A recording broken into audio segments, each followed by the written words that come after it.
আচ্ছা, কখনো কি ভেবে দেখেছেন কেন কিছু খাবার আমাদের চাঙ্গা করে তোলে, আবার কিছু খাবার খেলে কেমন ঘুম ঘুম পায়? আমাদের শরীর আর খাবারের এই যে একটা দারুণ সম্পর্ক, চলুন আজ এর পেছনের সহজ বিজ্ঞানটা একটু জেনে নিই। সুস্থ থাকার কি আসলেই কোনো সহজ ফর্মুলা আছে? যদি থাকে তাহলে সেটা কি হতে পারে? চলুন না এই পুরো আলোচনায় আমরা একসাথে সেই সহজ সূত্রটাই খুঁজে বের করার চেষ্টা করি। তো যে কোনো কিছু বিস্তারিত জানার আগে এর গোড়াটা বোঝা কিন্তু খুব জরুরি। খাদ্যের মূল উদ্দেশ্যটা কি, মানে আমরা আসলে কেন খাই, এর ভিত্তিটা কি? চলুন দেখি। দেখুন, আমরা যা খাই সেটাকে মোটামুটি দুটো ভাগে ভাগ করা যায়। একদিকে আছে মুখ্য উপাদান, মানে মেইন জিনিসগুলো, যেমন শর্করা, আমিষ আর স্নেহ। এগুলো আমাদের শরীর তৈরি করে আর চলার শক্তি দেয়। আর অন্যদিকে আছে সহায়ক উপাদান, ভিটামিন, খনিজ লবণ আর পানি।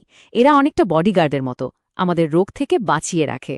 তাহলে চলুন এবার আমাদের শরীরের জন্য সবচেয়ে দরকারি 6টা জিনিস নিয়ে কথা বলা যাক। এগুলোকে স্বাস্থ্যের বিল্ডিং ব্লকও বলতে পারেন। তো সবার আগে আসছে কার্বোহাইড্রেট বা শর্করা।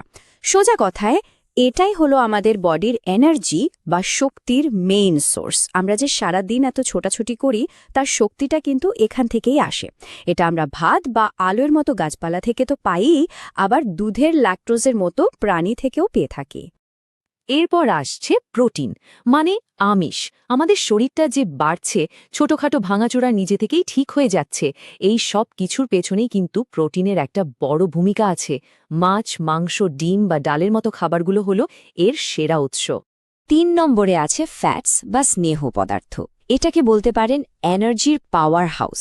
মানে অল্প একটু ফ্যাট থেকেই কিন্তু অনেক বেশি শক্তি পাওয়া যায়। শুধু তাই না, কিছু জরুরি ভিটামিন যেমন এ, ডি, ই আর কে শরীরে কাজে লাগাতেও কিন্তু ফ্যাটস সাহায্য করে। তেল, ঘি এসব তো আমরা চিনি। এবার আসি ভিটামিনের কথায়। এদেরকে বলা যায় আমাদের শরীরের সাইলেন্ট গার্ডিয়ান বা অদৃশ্য রক্ষা কবচ। দেখুন, এই টেবিলেই বিষয়টা পরিষ্কার।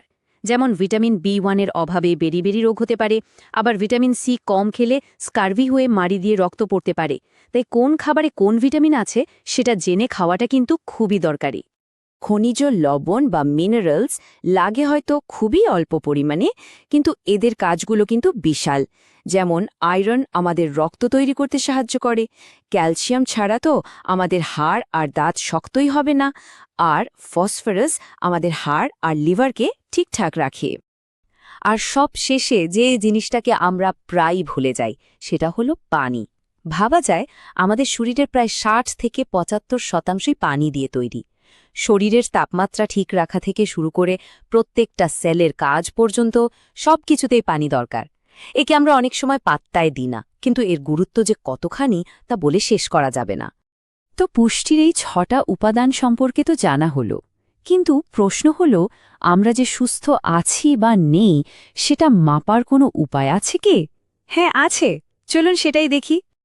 এর জন্য খুব সহজ আর পপুলার একটা মাপকাঠি হল বিএমআই, মানে বডি মাস ইন্ডেক্স। এটা আসলে উচ্চতার সাথে ওজনের একটা অনুপাত, যা বলে দেয় যে কারোর ওজনটা তার উচ্চতার জন্য ঠিক আছে কিনা। এটা বের করার নিয়মটা কিন্তু খুবই সোজা। দেখুন এখানে কি বলা আছে। ওজনটা নিতে হবে কিলোগ্রামে আর উচ্চতাটা মিটারে। ব্যাস, এবার ওজনটাকে উচ্চতার স্কোয়ার বা বর্গ দিয়ে ভাগ করলেই পেয়ে যাবেন বিএমআই।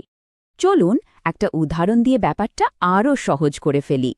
এই স্লাইডে দেখুন, ধরুন একজনের ওজন 70 কেজি আর উচ্চতা 1.8 মিটার। তাহলে ফর্মুলা অনুযায়ী তার বিএমআই দাঁড়াচ্ছে 21.6।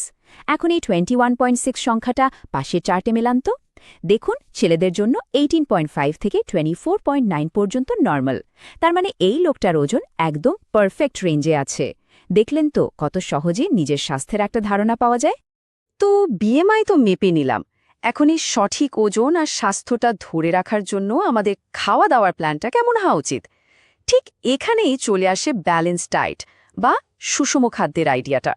তার মানে একটা পারফেক্ট খাবারের প্লেট দেখতে কেমন হবে, কি থাকবে আর কি থাকবে না। এর উত্তরটা কিন্তু খুব সুন্দরভাবে দেয়া আছে এই ফুড পিরামিডে। পিরামিডের একদম নিচে, মানে বেসে দেখুন, আছে শর্করা, মানে ভাত, রুটি, এগুলো খেতে হবে সবচেয়ে বেশি। তার এক ধাপ উপরেই আছে ফল আর শাকসবজি। এরপর প্রোটিন, আর পিরামিডের একদম মাথায় মানে সবচেয়ে কম খেতে হবে ফ্যাট বা তেল চর্বি জাতীয় জিনিস। কি সহজ একটা গাইডলাইন, তাই না? কিন্তু একটা কথা আছে, শুধু ভালো খাবার খেলেই কি সব সমস্যার সমাধান হয়ে যায়? আসলে কিন্তু না, এমন কিছু বিপদও আছে যা আমাদের সব ভালো চেষ্টাকে এক নিমেষে পানি করে দিতে পারে। চলুন তেমনই একটা বড় বিপদ নিয়ে কথা বলি। এই ছবিটা দেখলেই হয়তো মনটা খারাপ হয়ে যায়, আর এর পেছনের কারণটা হলো মাদকাসক্তি। এটা এমন একটা ভয়ঙ্কর জিনিস যা একটা মানুষের শুধু শরীর না, তার মন, তার পুরো জীবনটাকেই শেষ করে দিতে পারে। কিভাবে বুঝবেন কেউ হয়তো এই ভয়ঙ্কর ফাঁদে পা দিয়েছে? কিছু লক্ষণ খেয়াল করলেই কিন্তু বোঝা যায়। যেমন ধরুন, খাওয়ার ইচ্ছা কমে যাওয়া, কেমন যেন নিজেকে গুটিয়ে রাখা, সারাক্ষণ খিটখিটে মেজাজে থাকা, এমনকি প্রয়োজনে টাকা বা জিনিসপত্র চুরি করা। এই ব্যাপারগুলো ঘটলে কিন্তু অবশ্যই সতর্ক হতে হবে। তাহলে দিন শেষে আমরা কি বুঝলাম? শুধু ভালো খাবারই কিন্তু সব না। একটা পরিপূর্ণ সুস্থ জীবনের জন্য কিন্তু ভালো অভ্যাসেরও কোনো বিকল্প নেই। যেমন ঠিকঠাক ঘুম, বিশ্রাম আর অবশ্যই প্রতিদিন একটু হলেও শরীরচর্চা। তো এত সব কিছু জানার পর এখন আসল প্রশ্নটা কিন্তু নিজেকেই করতে হবে। একটা সুস্থ সুন্দর জীবনের দিকে প্রথম কোন পদক্ষেপটা নেওয়া যায়? উত্তরটা কিন্তু আমাদের প্রত্যেকের নিজের মধ্যেই লুকিয়ে আছে।